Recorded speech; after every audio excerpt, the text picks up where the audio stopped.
à Monsieur Pierre Ouzoulias. Merci Madame la Présidente, merci Madame la Ministre.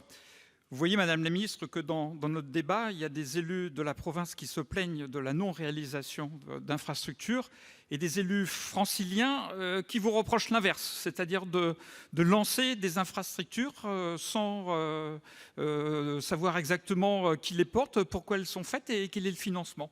Donc je me place dans la situation des élus franciliens pour vous demander un point d'information sur un barreau, celui qui relie Massy-Valenton. Je l'explique pour les collègues. C'est un barreau province-province qui permet depuis et vers l'ouest de la France de desservir d'autres infrastructures. Le problème, c'est que c'est un barreau qui passe en plein centre-ville, à Antony, ville du département des Hauts-de-Seine dont je suis le sénateur. Et moi, je vous interroge sur la méthode, Madame la Ministre. Premier point, ce que vous nous présentez dans vos annexes ne cadre pas du tout avec ce qui était prévu par l'enquête publique de 2015.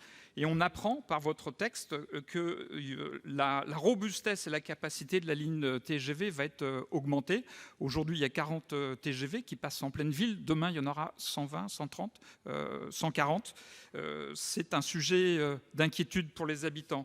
Par ailleurs, et c'est le deuxième point, et c'est un point très important, juste à côté de ce barreau, il y a une ligne du RER, la ligne B, qui fonctionne très mal.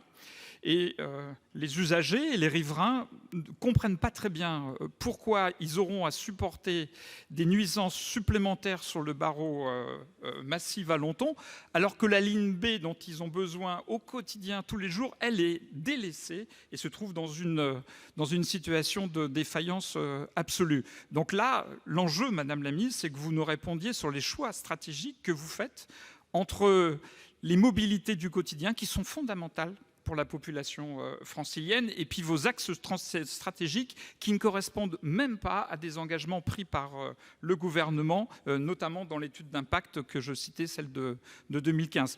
J'espère que vous allez pouvoir nous répondre à toutes ces questions, mais celle-là est vraiment fondamentale. C'est sur l'équilibre que vous faites entre les circulations du quotidien et ces circulations nationales qui passent par des territoires urbains densément peuplés. Merci.